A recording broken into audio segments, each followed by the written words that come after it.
नमस्कार दोस्तों, स्वागत है आपका मेरे चैनल कॉमिक्स लाइफ में। शुरू करते हैं मनोज कॉमिक्स की एक और मज़ेदार कॉमिक्स, जादूगर पीरामल और कनक सुंदरी। जादूगर पीरामल और कनक सुंदरी, लेखक विजय कुमार वत्स, चित्रांकन पन्ने सिंह। वीनापुर गांव में हरिदत्त और शिवदत्त नाम के दो भाई रहते थे। बड़ा भाई हरिदत्त धीर गंभीर प्रकृति का था। इसके विपरीत छोटा भाई शिवदत्त स्वभाव से ही खिलदंडा व शरारती प्रकृति का था। अपनी भाभी फूलमती के साथ वह नित नई शरारत करता रहता था। एक दिन रात्रि को जब हरिदत्त किसी काम से दूसरे गांव गया था, खटखट दस्तक की आवाज़ सुनकर फूलमती की आंख खुल गई। इतनी रात गए द्वार पर कौन दस्तक दे रहा है? शिवदत्त तो बाहर चबूतरे पर सोया हुआ है। कहीं शिवदत्त के बड़े भैया तो नहीं लौट आए? लेकिन वे तो कहकर गए थे कि उन्हें वीनापुर वापस लौटने में 4 दिन लग जाएंगे। फिर बाहर कौन दस्तक दे रहा है? फूलमती सोच में पड़ गई। द्वार पर पुनः दस्तक हुई। तब उसने सोचा, दरवाजा खोलकर देखो तो सही, आखिर बाहर कौन है। उसने उठकर दरवाजा खोला। कौन? मैं हूँ, हनुमान, बजरंगबली। हनुमान जी? हाँ फूलमती, मैं साक्षात हनुमान हूँ। यह सुनकर फूलमती हनुमान के पैरों पर गिर पड़ी। हनुमान जी, आपके दर्शन पाकर मेरा जीवन सफल हो गया। नादान फूलमती, मैं तेरा जीवन सफल करने नहीं बल्कि तुझे सही राह दिखाने आया हूँ। तू इन दिनों बहुत गलत राह पर चल रही है। यह आप क्या कह रहे हैं बजरंगबली? मैं सही कह रहा हूँ फूलमती।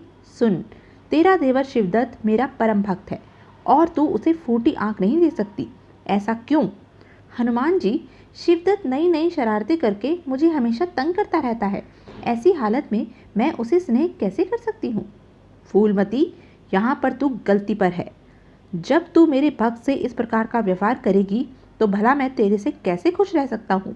मैं तुझसे रुष्ट हूँ फूलमती। कहकर हनुमान जी ने मुंह फुलाकर खड़े हो गए। यह देखकर फूलमती घबराई। बजरंगबली, आप मुझसे नाराज ना हो। आप जो कहेंगे मैं वही करूँगी। तू सच कह रही है फूलमती? हाँ हनुमान जी, मैं बिल्कुल सच कह रही हूँ। तो सुन फूलमती, मैं तुझसे एक तरह से खुश हो सकता हूँ यदि तू मुझे 5 सेर बूंदी के लड्डुओं का भोग लगाए। हनुमान जी, इतनी रात गए मैं 5 सेर बूंदी के लड्डू कहाँ से लाऊं? यह बात तो तुम्हारी ठीक है फूलमती, इसलिए हम कल रात इसी समय पुनः आएंगे और तब 5 सेर लड्डू खाएंगे। कल रात्रि होने तक तुम 5 सेर लड्डुओं का इंतजाम कर लेना। ठीक है हनुमान जी। अब तुम मुड़कर झोपड़ी के अंदर चली जाओ। जो आज्ञा हनुमान जी। फूलमती मुड़कर अंदर चली गई। अंदर जाकर वह पलटी। ओह, द्वार पर तो हनुमान जी नहीं हैं। लगता है वे अदृश्य हो गए हैं। दूसरे दिन प्रातः ही उसने शिवदत्त से कहा, शिवदत्त लाला, मेरा एक काम कर दो। कौन सा काम भाभी? मुझे बाजार से 5 सेर बूंदी के लड्डू ला दो। 5 सेर बूंदी के लड्डुओं का तुम क्या करोगी भाभी? शिवदत्त लाला, तुम में एक यही बड़ी खराबी है, तुम बाल की खाल बहुत निकालते हो। क्या तुम्हें यह बताना आवश्यक है कि मैं उन लड्डुओं का क्या करूँगी? नहीं भाभी, ज़रूरी तो नहीं है। तो फिर ये लो पैसे और मुझे 5 सेर बूंदी के लड्डू ला दो। अच्छा भाभी। पैसे लेकर शिवदत्त घर से निकल गया। कुछ देर बाद ही वह लड्डू खरीद कर ले आया। लो भाभी। रात होने पर, रात तो हो गई, पता नहीं हनुमान जी कब लड्डू खाने आएंगे। अभी वह यह सोच ही रही थी कि ठक ठक, लगता है हनुमान जी आ गए हैं। फूलमती ने जल्दी से उठकर दरवाजा खोला। सामने हनुमान जी खड़े थे। प्रणाम हनुमान जी, सदा सुखी रहो। हनुमान जी, अंदर आइए और 5 से लड्डुओं का भोग लगाइए। फूलमती हनुमान जी को अंदर ले आई। तत्पश्चात हनुमान जी ने बड़े प्रेम से लड्डुओं का भोग लगाया। कुछ देर में ही हनुमान जी सारे लड्डू खा गए। लड्डू खाने के पश्चात, फूलमती, तूने हमें भरपेट लड्डू खिलाए हैं, इसलिए हम तुमसे बड़े खुश हैं। बजरंगबली, और कोई सेवा हो तो वह भी बताओ। फूलमती, तुम्हारे कथन से हमें याद आया, आज तुमने जिस प्रकार प्रेम व श्रद्धा के साथ हमें लड्डू खिलाए हैं, उसी प्रकार कल सुबह तुम खीर पूरी बनाकर मेरे भक्त शिवदत्त को खिलाओगी। ऐसा करने से तुम्हारा उद्धार होगा और तुम्हारे घर में खुशहाली आएगी। बजरंगबली, मैं ऐसा ही करूँगी। तब हनुमान जी उठ खड़े हुए। फूलमती, अब हमारे जाने का समय हो गया है, इसलिए तुम अपनी आंखें बंद कर लो। फूलमती ने तुरंत ही हनुमान जी के आदेश का पालन किया और आंखें बंद कर ली। कुछ देर बाद जब उसने आंखें खोली, हनुमान जी चले गए। दूसरे दिन फूलमती मुंह अंधेरे ही उठ गई। उसने चूल्हे पर खीर पूरी बनाई। तत्पश्चात वह झोपड़ी के बाहर सोए शिवदत्त के पास पहुंची। लाला उठो, मैंने तुम्हारे खाने के लिए खीर पूरी बनाई है। खीर पूरी का नाम सुनते ही शिवदत्त ने तत्काल ही आंखें खोलकर कहा, खीर पूरी? भाभी, तुमने मेरे लिए खीर पूरी बनाई है? हाँ लाला, जल्दी उठो और उठकर हाथ मुंह धो लो, तब मैं तुम्हें खीर पूरी परोसूंगी। शिवदत्त झपट कर उठा और उसने जल्दी से मुंह हाथ धोए। तत्पश्चात, वाह भाभी वाह, तुमने तो बड़ी अच्छी खीर पूरी बनाई है। जितना मज़ा खीर पूरी खाने में आ रहा है, उतना मज़ा तो कल रात 5 से लड्डू खाने में भी नहीं आया था। क्या कहा? कल रात तुमने 5 से लड्डू खाए थे? भाभी, इतनी जल्दी भूल गई? कल रात तुमने ही तो मुझे 5 से लड्डू खिलाए थे। यह तुम क्या कह रहे हो? मैंने तो तुम्हें नहीं बल्कि हनुमान जी को 5 से लड्डू खिलाए थे। भाभी, वह हनुमान जी मैं ही तो था। क्या? भाभी, यह तो तुम जानती ही हो कि इन दिनों गांव में रामलीला खेली जा रही है और मैं उसमें हनुमान का चरित्र निभा रहा हूँ। परसों रामलीला की समाप्ति पर मैं हनुमान जी के वेश में ही घर चला आया था। तब तुम्हें सताने की मुझे एक नई शरारत सूझी, जिसके तहत मैं हनुमान बनकर तुम्हारे सामने आया। खैर भाभी, कुछ भी कहो, तुम हो बहुत अच्छी। कल रात तुमने मुझे लड्डू खिलाए और आज खीर पूरी।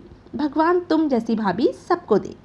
शिवदत्त, मुझे नहीं मालूम था कि यह सब तुम्हारी चाल है, वरना मैं तुम्हें लड्डू व खीर पूरी तो क्या, पत्थर खिलाती। आने दो तुम्हारे भैया को, मैं उनसे तुम्हारी शिकायत करूंगी। भाभी, भैया इसमें क्या करेंगे? भाभी, तुम हो निपट अनाड़ी। अगर तुम्हारे अनाड़ीपन का मैं थोड़ा बहुत फ़ायदा उठा लेता हूँ तो इसमें भैया का क्या जाता है? शिवदत्त, तूने मुझे अनाड़ी कहा? ठहर, मैं अभी तुझे बताती हूँ। भागूं, वरना भाभी की पकड़ में आ गया तो इस समय बहुत बुरी गत बनेगी। यह सोचकर वह बाहर की ओर भाग लिया। ठहरो, भागकर कहाँ जाते हो?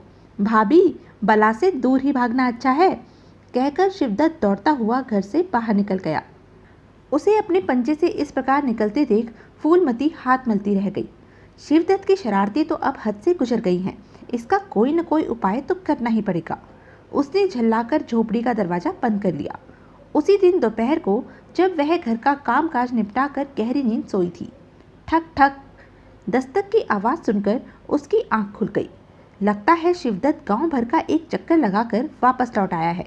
शिवदत्त ने तो नाक में दम कर रखा है और तो और दोपहरी में भी आराम से नहीं सोने देता। भुनभुनाती हुई फूलमती उठी और उसने दरवाज़ा खोला। शिवदत्त लाला, दरवाज़ा तो ऐसे भड़बड़ा रहे थे जैसे अलकापुरी की राजकुमारी कनक सुंदरी को ब्याह कर उसका डोला लिए द्वार पर खड़े हो। फूलमती की बात सुनकर शिवदत्त बुरी तरह तिलमिला उठा। भाभी, इस प्रकार ताना न दो। अलकापुरी की राजकुमारी कोई परी नहीं है जिसे ब्याहा न जा सके। यदि ऐसी बात है तो तुम्हें तब जानूं जब कनक सुंदरी का सचमुच ही ब्याह कर ले आओ। शिवदत्त को फूलमती की बात लग गई। ठीक है भाभी, अब मैं इस घर में तभी पैर रखूंगा जब अलकापुरी की राजकुमारी कनक सुंदरी को ब्याह कर ले आऊंगा। यह मुंह और मसूर की दाल, भला राजकुमारी कनक सुंदरी तुम्हारे साथ क्यों ब्याह करेगी? भाभी, अगर मैं कनक सुंदरी को ब्याह कर ले आऊं तो क्या मैं अपनी हार मान लूंगी? ठीक है भाभी, कहकर शिवदत्त उल्टे कदमों वापस लौट पड़ा। यह देखकर, क्या शिवदत्त को ऐसा ताना देकर मैंने ठीक किया?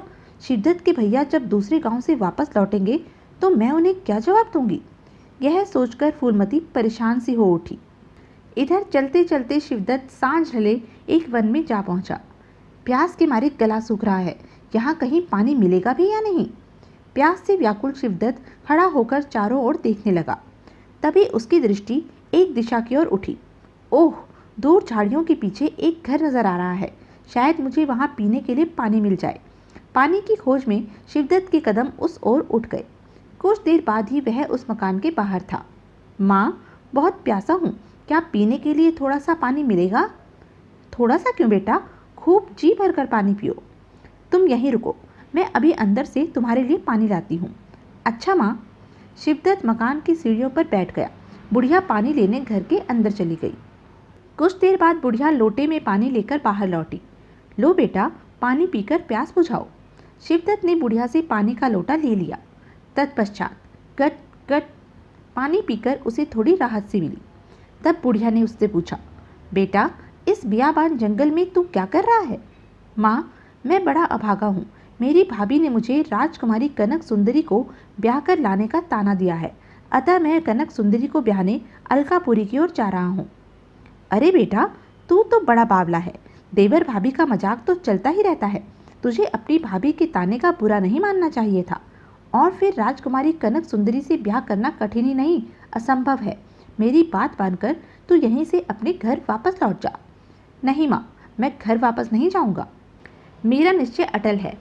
अब मैं राजकुमारी कनक सुंदरी के साथ ही घर वापस लौटूंगा, अन्यथा घर वापस नहीं जाऊँगा। ओह, तू तो बड़ा जिद्दी है बेटा, लेकिन तेरा दृढ़ निश्चय देखकर मुझे खुशी भी हुई है, इसलिए मैं तेरी सहायता अवश्य करूँगी। आप मेरी क्या सहायता करेंगी माँ? सुन बेटा, पीरामल नाम का मेरा एक बेटा है। वह अंदर सोया हुआ है। वह बहुत बड़ा जादूगर है। वह तुझे बता सकता है कि तेरा विवाह कनक सुंदरी से किस प्रकार हो सकेगा। क्या सच माँ? हाँ बेटा, लेकिन पीरामल तुझे यह सब तब बताएगा जब तू उसे चौपड़ के खेल में हरा देगा। यदि तू उसे चौपड़ के खेल में न हरा सका तो वह तेरी किसी प्रकार की सहायता नहीं करेगा। ओह, उसे चौंकते देखकर, क्या बात है बेटा, मेरी बात सुनकर तुम चौंक क्यों गए? बात यह है माँ, मैं चौपड़ खेलना नहीं जानता, फिर मैं आपके पुत्र को चौपड़ में कैसे हरा सकता हूँ? सुनकर बुढ़िया ने ठंडी सांस खींचते हुए कहा, तब तो बेटा पीरामल तुम्हारी कोई सहायता नहीं कर पाएगा। सुनकर शिवदत्त निराशता हो गया। उसने बुढ़िया से कहा, माँ, मेरा भाग्य ही खराब है, इसलिए मुझे आज्ञा दो। मैं खुद ही कनक सुंदरी तक पहुँचने की कोशिश करके देखूंगा। भगवान तुम्हें इस कार्य में सफलता प्रदान करे बेटा। बुढ़िया का आशीर्वाद लेकर वह आगे बढ़ गया। वह कुछ दूर ही चला था कि रात घिर आई। लगता है आज की रात तो मुझे इस बियाबान जंगल में ही काटनी पड़ेगी। यह सोचकर वह एक पेड़ के नीचे लेट गया। अभी कुछ ही देर हुई थी कि एक आवाज़ गूंजी, राही, तुम कौन हो? यह सुनकर वह चौंका। यह किसकी आवाज़ थी? वह हक्का बक्का सा चारों ओर देखने लगा। तभी, मैंने ही तुमसे पूछा था कि तुम कौन हो। आप कौन हैं? आप? मैं इस वन का वन देवता हूँ। इस वन में आने जाने वालों के दुख दर्द का ख्याल रखना मेरा कर्तव्य है। अब तुम अपना परिचय दो। वन देवता, मेरा नाम शिवदत्त है और मैं राजकुमारी कनक सुंदरी से विवाह करने के इरादे से घर से निकला हूँ। शिवदत्त, कनक सुंदरी से ब्याह करना तो बड़ा असंभव है। तू घर वापस लौट जा। वन देवता, कुछ भी हो, अब बिना कनक सुंदरी को साथ लिए मेरा घर वापस लौटना असंभव है। अगर ऐसी बात है शिवदत्त, तो सुन, एक ही आदमी तेरा मनोरथ सिद्ध कर सकता है। वह आदमी कौन है वन देवता? शिवदत्त, इस जंगल में बने घर के बाहर तुझे एक बुढ़िया बैठी मिली होगी। हाँ वन देवता, मिली तो थी। उस बुढ़िया का बेटा जादूगर पीरामल ही तेरा मनोरथ पूरा कर सकता है। उसे चौपड़ के खेल में हराकर तो उससे अपना कार्य सिद्ध करवा सकता है। वन देवता, मुझे तो चौपड़ खेलनी आती ही नहीं है, फिर मैं जादूगर पीरामल को चौपड़ के खेल में कैसे हरा पाऊंगा? उसका उपाय मैं तुझे बताता हूँ।